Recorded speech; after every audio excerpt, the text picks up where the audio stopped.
In a time long forgotten, the sun and the sea were the best of friends. They lived in harmony, each appreciating the other's beauty and strength. The sun, radiant and warm, would rise each morning to greet the sea.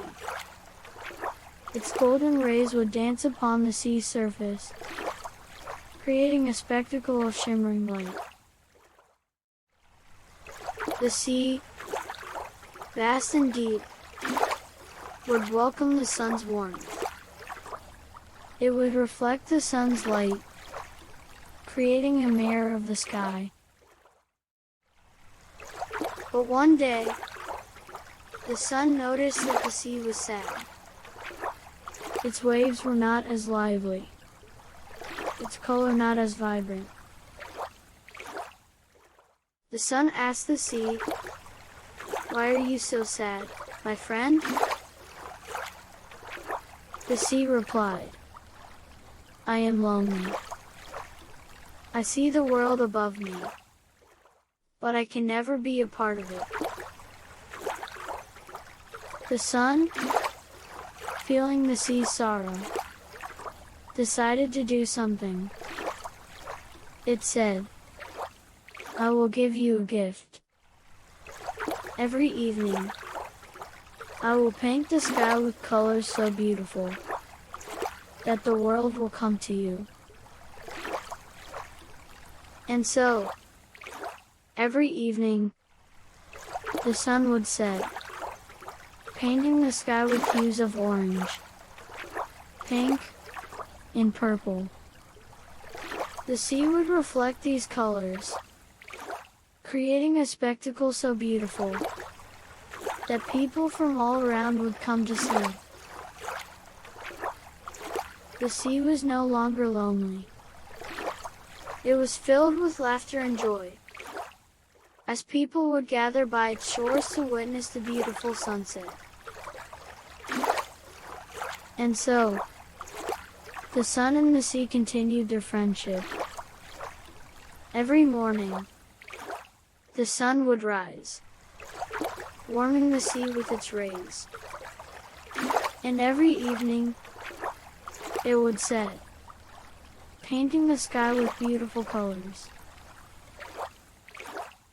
And the sea, no longer lonely, would reflect the sun's light, creating a mirror of the beautiful sky.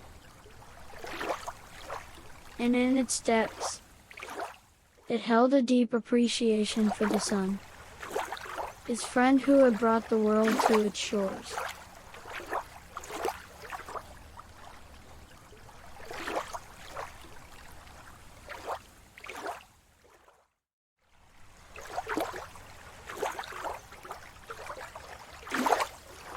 Once upon a time, in a world where the land met the sea, there was a small coastal village.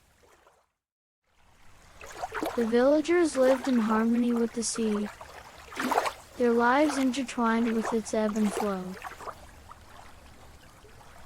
Every morning, as the sun painted the sky with hues of orange and pink, the fishermen would set sail. Their boats, like tiny specks against the vast expanse of the sea, would disappear into the horizon.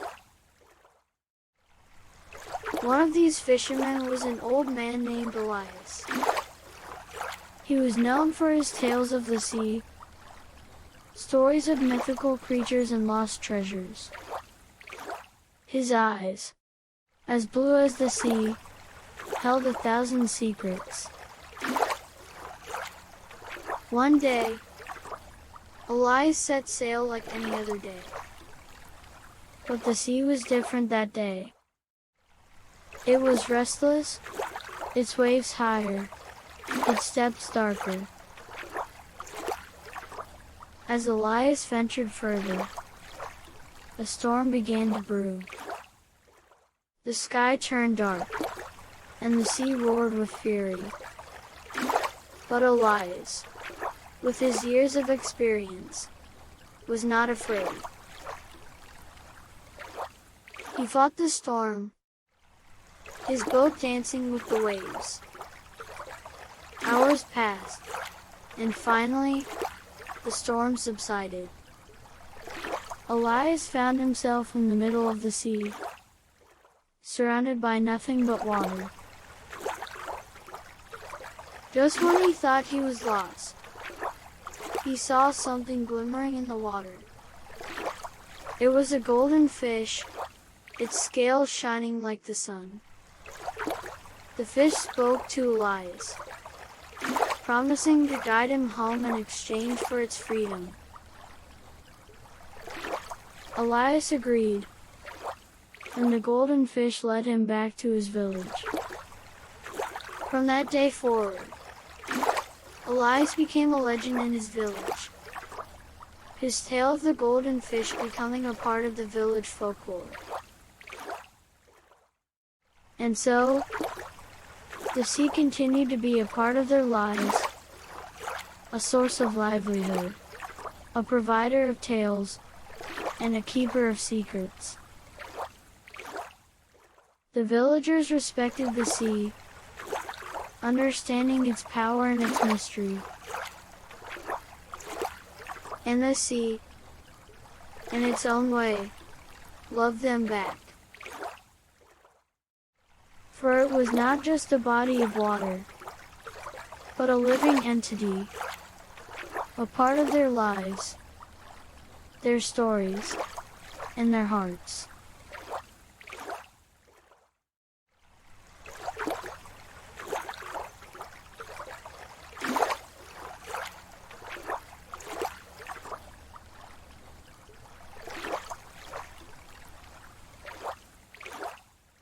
Once upon a time, there was a vast and beautiful sea.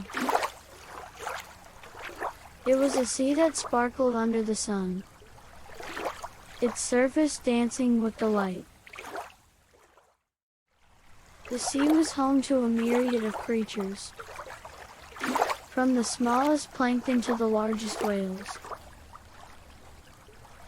It was a world of wonder and beauty. A world that was always alive with activity. But one day, a great storm came. The sky turned dark, and the winds howled. The sea, once calm and serene, became wild and unpredictable. The creatures of the sea were frightened. They hid in the depths, waiting for the storm to pass. But the sea, it was different. It did not hide. It did not cower. Instead, it roared back at the storm, its waves rising high into the sky. The storm raged on for days, but the sea did not give in. It fought back with all its might, refusing to be defeated. And finally, after what seemed like an eternity, the storm began to weaken. The winds died down, and the sky cleared. The sea, though battered and bruised, had survived. It had weathered the storm. In the aftermath, the sea was changed. It was stronger, more resilient. It had faced the storm and emerged victorious. And the creatures of the sea, they too were changed. They saw the strength of the sea, and they were inspired. From that day forward, the sea was not just a home to the creatures, but a symbol of strength and resilience. It was a reminder that no matter how great the storm, they could weather it, just as the sea had. And so, the story of the sea continues, a tale of strength, resilience, and the power of nature.